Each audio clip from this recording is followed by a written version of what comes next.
أعوذ بالله من الشيطان الرجيم بسم الله الرحمن الرحيم ويستفتونك في النساء قل الله يفتيكم فيهن آمنت بالله صدق الله العظيم رب اشرح لي صدري ويسر لي أمري واحلل عقدة من لساني يفقهوا قولي والصلاة والسلام عليك يا سيدي يا رسول الله وعلى آلك وأصحابك يا حبيب الله رب اشرح لي صدري ويسر لي امری واحلل عقدۃ من لسانی یفقہوا قولی۔ آج کا ہمارا درس قرآن سورہ النساء کی آیت نمبر 127 سے آیت نمبر 130 تک ہے۔ ان میں رب العزت نے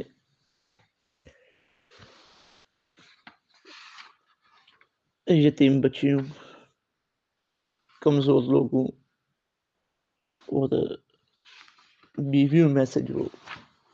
کچھ شکل و صورت کے اعتبار سے، جسم کے اعتبار سے کمزور بیویاں ہیں، ان کے حقوق کی تاکید فرمائی اور ان کی بہتری کے لیے احکامات جاری فرمائے ہیں۔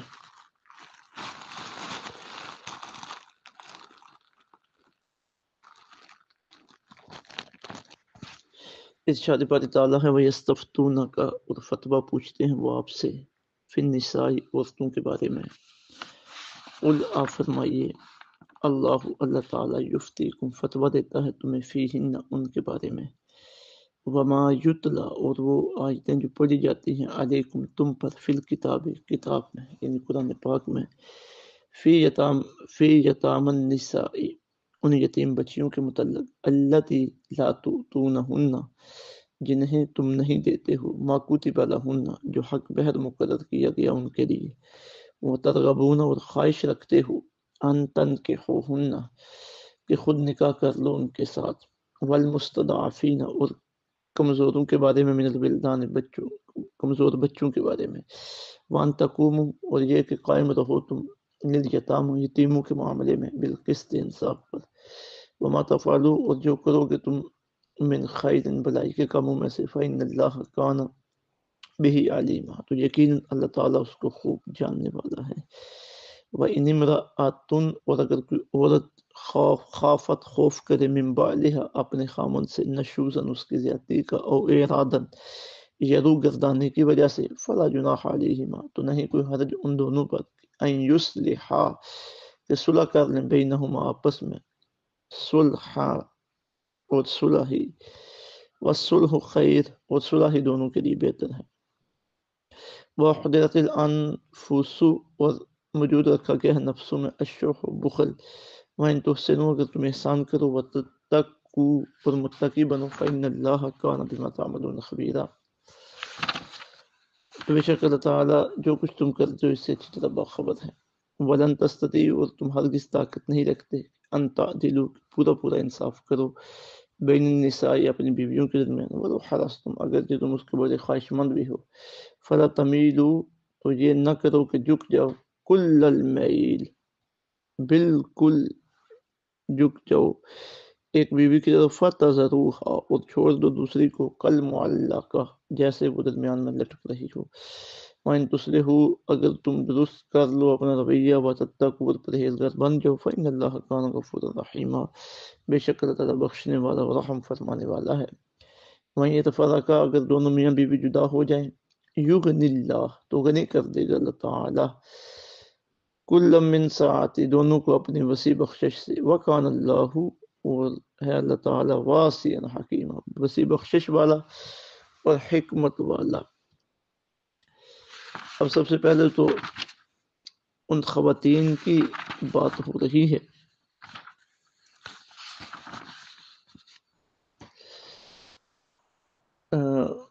وہ عورتیں اور یتیم بچیاں جن کے ساتھ عرب ظلم و زیادتی کرتے تھے، نہ انہیں میراث میں حصہ دیتے، نہ شادیوں کے معاملے میں انہیں کچھ اختیار ہوتا، نہ شادی کے بعد ان کے حقوق کی ادائیگی کی جاتی۔ تو سابقہ آیات طیبات میں ان کے حقوق متعین کیے گئے اور عدل و انصاف کے متعلقہ ان سے چیزوں کو واضح کیا گیا۔ اب انہیں جاتے تجربات میں مزید ان کی تاکید کی جا رہی ہے اور بلا چون و چرا احکامات کی تلقین کا حکم دیے جا رہا ہے، اور بطور خاص یتیم بچیاں جو زمانہ جاہلیت میں یتیم رہ جاتی تھی، اگر ان میں سے کوئی صاحب حسن و جمال ہوتی تو اس کا سرپرست خود اس سے نکاح کر لیتا، اس کا ولی نکاح کر لیتا، لیکن اس کے حقوق کی ادائیگی کا خیال نہ کرتا۔ لیکن اگر وہ صاحب مال تو ہوتی لیکن اس کی شکل و صورت کوئی اچھی نہ ہوتی تو اس کی شادی نہ کی جاتی، یعنی کہیں بھی اس کی شادی نہ کرتا تاکہ اس کے حقوق کا مطالبہ کرنے والا کوئی نہ ہو اور اس کے مال کو خود ہضم کر جاتا۔ اور اگر وہ خوبصورت نہ ہوتی اور نہ مالدار ہوتی تو پھر اسے اپنی مرضی سے کسی کے ساتھ اس کی شادی کر دیتا اور اس کا حق مہر وغیرہ خود وصول کر لیتا۔ تو اب ان تمام چیزوں کی ممانعت کی جا رہی ہے کیونکہ یہ بے انصافی تھی، اور پھر وہ کمزور لوگ اپنے حقوق کے بارے میں صدائے احتجاج بھی بلند نہیں کر سکتے تھے، تو قرآن پاک میں اللہ رب العزت نے ان کے حقوق کو متعین کیا اور خود ان کے حقوق ادا کرنے کے لیے لوگوں کو اللہ نے پابند کیا۔ تو فرمایا وَيَسْتَفْتُونَكَ، وہ فتویٰ پوچھتے ہیں آپ سے فی النساء، عورتوں کے بارے میں، قل اللہ، آپ فرمائیے کہ اللہ تعالیٰ یفتیکم، فتویٰ دیتا ہے تمہیں فیہن، ان کے بارے میں، یعنی اللہ تعالیٰ ان کے حقوق وغیرہ کے متعلق خود وضاحت فرما رہے ہیں۔ عربی لغت میں فتویٰ کہا جاتا ہے الافتاء تبیین المبہم، فتویٰ دینا یہ ایک مبہم شے کو واضح کرنا ہے، یعنی جس کے بارے میں ایسی چیز جس کے بارے میں کوئی احکامات واضح نہیں ہے انہیں کھول کر بیان کرنا، یہ فتویٰ ہے۔ وما یتلی علیکم فی الکتاب، اور وہ آیتیں جو پڑھی جاتی ہیں تو پر اس کتاب یعنی قرآن پاک میں سے، فی یتامی النساء، ان یتیم بچیوں کے متعلق، اللاتی لا تؤتونہن، جنہیں تم نہیں دیتے ہو، ما کتب لہن، جو حق مقرر کیا گیا ان کے لیے، وترغبون، اور خواہش رکھتے ہو، ان تنکحوہن، کہ نکاح کر لو ان کے ساتھ، یہ کہ حق مہر بھی نہیں دے رہے، پھر خواہش بھی کرتے ہو کہ تم ان کے ساتھ نکاح کرو۔ اب نکاح کرنے کی خواہش بھئی کہ چلے مال تو ہے اس کے پاس تو اس کا مال میرے پاس آ جائے گا۔ والمستضعفین من البلدان، اور احکام ہے قرآن پاک میں کمزور بچوں کے متعلق، وان تقوموا للیتامی، کہ قائم رہو تم یتیموں کے معاملے میں بالقسط، انصاف پر، یعنی عدل و انصاف کو پیش نظر رکھو۔ وما تفعلوا من خیر، اور جو بھی کرو گے تم بھلائی کے کاموں میں سے،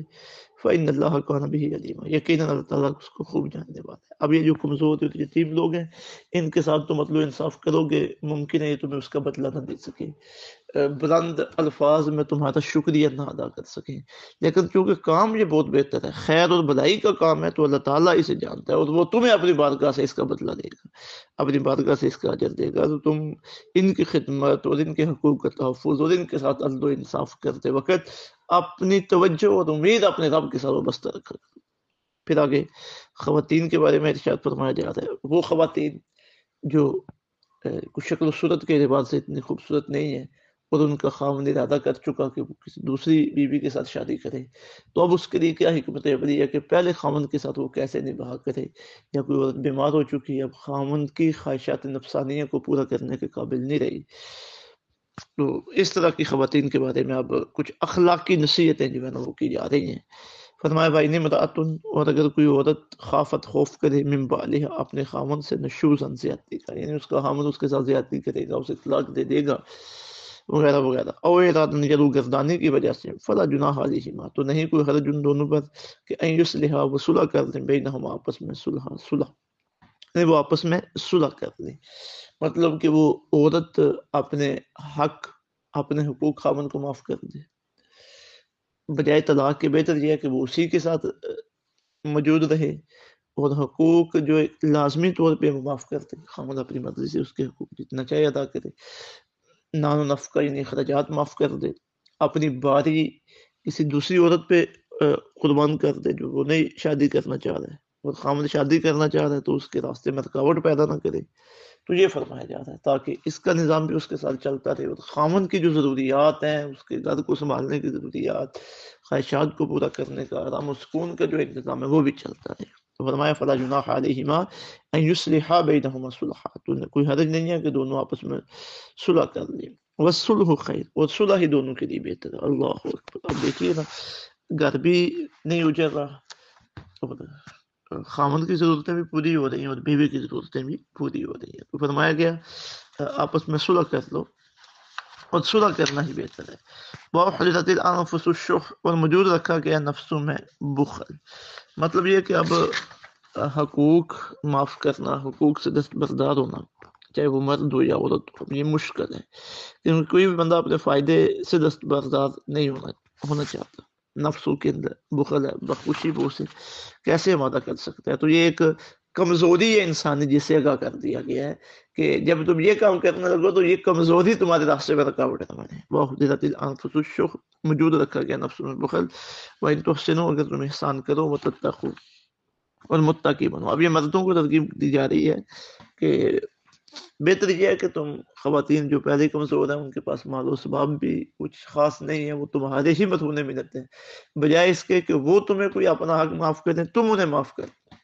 مطلب یہ کہ تم انہیں دیتے رہو اور عالی صرفی سے کام لو، ان کے ساتھ حسن سلوک کرتے رہو، ان کے حقوق کی پاسداری کرتے رہو، تو فإن اللہ کان بما تعملون خبیرا، تو جو کچھ تم کر رہے ہو اللہ تعالیٰ اسے اچھی طرح باخبر ہے۔ ولن تستطيعوا، اب آگے آ رہا ہے کہ ایک خاوند نے 2 شادیاں کر لی ہیں، 3 کر لی ہیں، 4 کر لی ہیں، اب حکم تو یہ ہے کہ عدل و انصاف کیا جائے۔ اب ایک ہے ظاہری طور پہ عدل و انصاف کا حکم، اور ایک ہے باطنی ملان۔ اب ظاہر ہے وہ شکل صورت کے اعتبار سے، صحت و تندرستی کے اعتبار سے، حسن اخلاق کے اعتبار سے ایک جیسی تو نہیں ہو سکتی، تو ممکن ہے خامن کا دل کسی ایک بیوی کی طرف زیادہ مائل دے، تو اس کی اجازت دی گئی ہے، کیونکہ ظاہری طور پر تم نے عدل و انصاف کے تقاضے پورے کرنے، ایسا نہ ہو کہ کسی کو ایک بیوی کو سائڈ پہ لگا دو اور تمہاری ساری توجہات دوسری کی طرف ہو، ایسا نہیں ہے۔ ظاہری طور پہ تم عدل و انصاف کرو، باقی جو باطنی معاملات ہیں،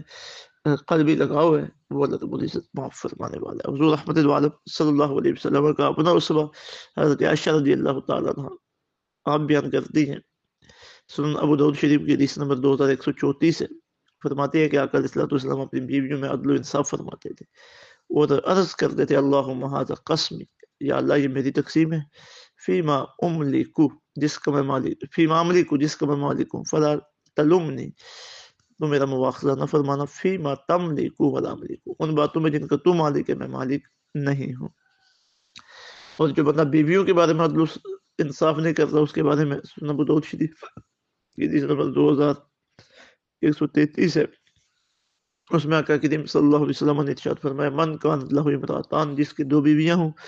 فمال الی احداہما، اور وہ ان میں سے ایک کی طرف مائل ہو گیا، مطلب یہ کہ اس نے دوسریوں کے ساتھ عدل و انصاف نہ کیا، ایک کے ساتھ اتنا مائل ہوا کہ دوسریوں کے حقوق اس نے پامال کر دیے، دوسری کے حقوق پامال کیے، جاء یوم القیامہ، وہ قیامت کے دن آئے گا، وشقہ مائل، اس کا ایک پہلو فالج ہوگا۔ اللہ استغفر اللہ ربی من کل ذنب واتوب الیہ۔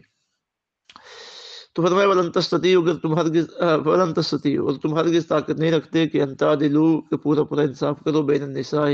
اپنی بیویوں کے درمیان، ولو حرصتم، اگر کہ تم اس کے بڑے خواہش مند بھی ہو، فلا تمیلوا، تو یہ نہ کرو کہ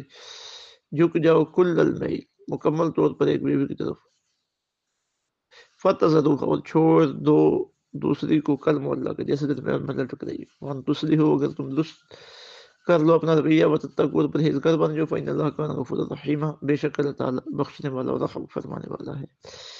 وَإِن يَتَفَرَّقَا، اگر دونوں میاں بیوی جدا ہو جائیں، یغنِ اللہ، غنی کر دے گا اللہ تعالیٰ، کلا من سعتہ، دونوں کو اپنی وسیع بخشش سے۔ اب بات ہو رہی ہے کہ صلح کے لیے، باہم اتفاق کے لیے تدبیریں تو کی جائے، لیکن کوئی بھی تدبیر کامیاب نہ ہو، طلاق ناگزیر ہو جائے، تو پھر زیادہ غمگین ہونے کی بات نہیں ہے، آپس میں ایک دوسرے سے جدا ہو جائے، بہت خوبصورتی کے ساتھ جدا ہو جائے، ایک دوسرے کے حقوق جو ہیں ایک دوسرے کے اوپر ہے وہ لے دے کے ایک دوسرے سے جدا ہو جائیں، تو اللہ رب العزت کرم نوازی فرمائے گا، یغنی اللہ کل من سعتہ، غنی کر دے گا اللہ تعالیٰ دونوں کو اپنی وسیع بخشش سے۔ عورت کو اللہ رب العزت